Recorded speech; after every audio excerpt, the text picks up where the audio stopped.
we go. Barbie day one.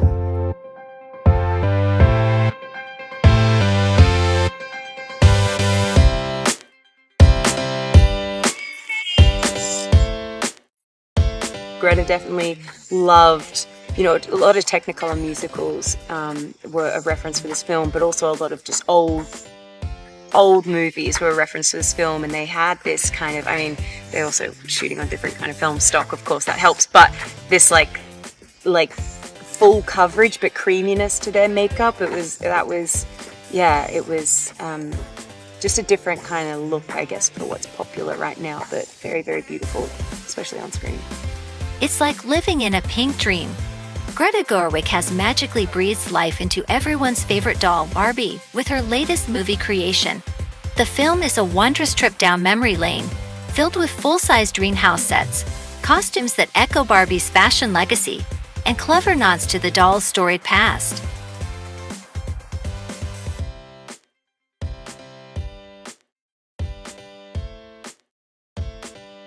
Breathing life into the world's most iconic doll on the big screen is an epic adventure. When the first trailer of the Barbie movie directed by Greta Gerwig was released earlier this year, it was apparent that star and executive producer Margot Robbie and the entire production team painstakingly created Barbie's enchanting world.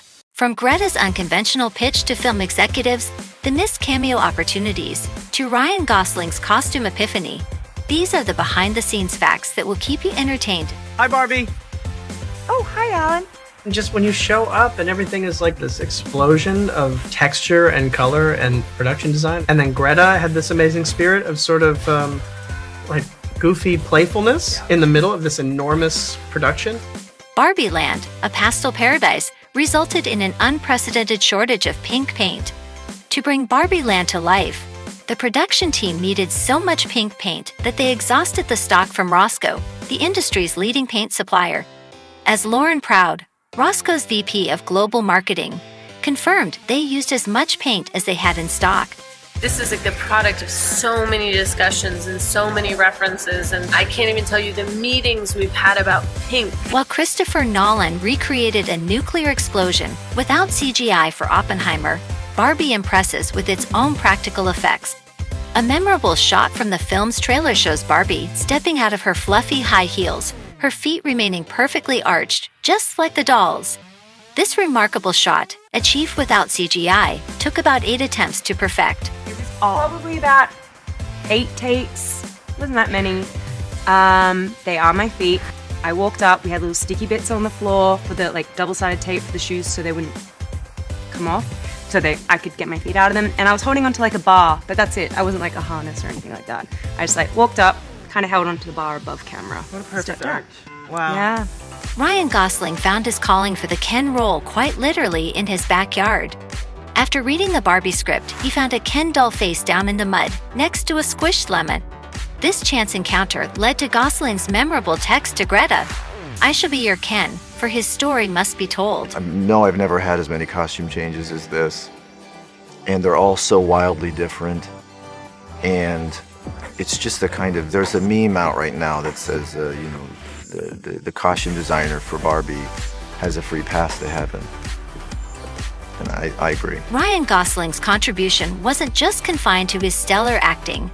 He even suggested that Ken should have his branded underwear, an idea that was incorporated into the costume design. This detail was revealed by costume designer Jacqueline Duran and quickly became a fan favorite. It's been absolutely surreal. The energy on set's been amazing. I think it's going to be a movie that all audiences enjoy. During the filming, Margot's production company Lucky Chap organized weekly film screenings at Notting Hill's Electric Cinema, which they fondly refer to as Movie Church. The lineup included films that inspired Greta's vision for Barbie, such as The Wizard of Oz, The Umbrellas of Cherbourg, and The Red Shoes.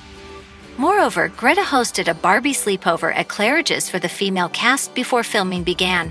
The Kens could attend too, but couldn't stay overnight.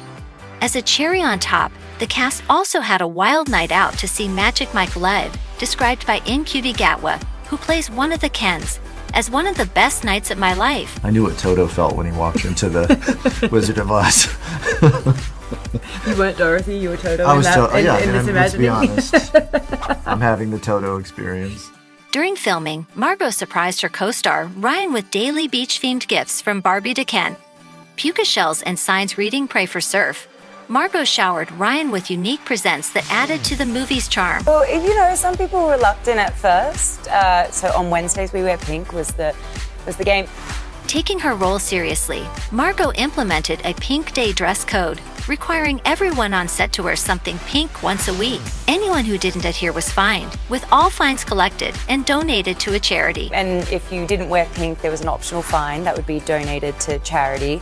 And I'd say the grips were the most resistant to begin with. To win over Mattel and Warner Bros. Executives, Greta wrote a surreal poem, likened to religious writings like the Apostles' Creed and the Lament of Job. The poem, she says, somehow managed to convey the film's vibe. Greta was the first person and the only person we went to because I love her as a writer, as a director. Before Margot Robbie was announced as Barbie in July 2019, Amy Schumer was initially cast for the role, but she departed the project as it didn't align with her vision for the film. Even after Margot's Lucky Chap production took over, it wasn't guaranteed that Margot would take the lead role. I think we said it was scheduling conflict. Okay, that's what we said. That's what we said. But yeah, it really was just like creative differences. But you know, there's like a new team behind it, and it looks like it's like very feminist and cool. So I will be seeing it. The Barbie movie took distortion to a whole new level. Greta wanted to incorporate a whimsical, larger-than-life feel in Barbie Land, so all the sets were built on a slightly larger scale. Not only did this provide a surreal feel, but it also made Robbie appear more doll-like. What Mark Ronson has done with the music in this film is unbelievable. Music's always that really fun thing that usually it's kind of like icing the cake. You make the cake and then at the end you're like, ooh, it gets even better when we ice it. But that doesn't even begin to cover what Mark Ronson's done. And he didn't come at the end to ice the cake. He's been a part of the process from the beginning. The film's music is as unique as the sets. The score, composed by Oscar winner Alexander Desplat, is a blend of classic orchestral music with a touch of 60s pop and a nod to girl groups. The musical direction was decided upon after a lengthy discussion between Desplat, Greta, and Robbie, who agreed that the music needed to be timeless, playful, and capture Barbie's enduring spirit. There's just this added layer of comedy and this extra conversation that's happening with the audience that's so funny, and it's an incredibly catchy, amazing song. You know, the Billie Eilish song at the end of the movie, it made me cry the very first time I heard it. I still cry. I just watched a video of the orchestra, an actual orchestra playing the score, which makes me happy that that still happens in movies. To add an extra layer of authenticity to their roles, Margot Robbie and Ryan Gosling underwent physical training to adapt to Barbie and Ken's unique body language.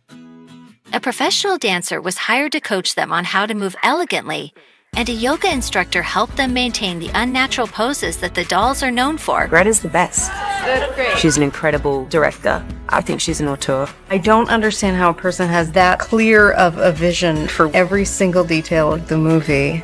While the Barbie film has an air of modernity, it pays homage to Barbie's historical roots in the fashion industry. From Barbie's first black and white striped swimsuit to the bold fashion choices of the 80s and 90s, the costume design subtly references each era of Barbie's evolution. Greta's sense of humor and intelligence and warmth and heart is in everything. Greta described the script as human emotion expressed through dolls, and it was exactly that. And there we have it, folks, the transformative tale of a classic icon brought to life by the talented Margot Robbie under the visionary direction of Greta Gerwig. Before you head off, don't forget to hit the like button if you enjoyed the video and share it with fellow Barbie fans or movie enthusiasts. And if you're new here, do consider subscribing and hitting the bell icon so you don't miss out on our future content. It's been a pleasure having you with us today as we dived into the world of Barbie. The film is so many things, but it's really funny. It shows you in a way how to kind of laugh at yourself. It's so without judgment. It's a very inclusive, kind of joyful experience, you know. And it's hella fun.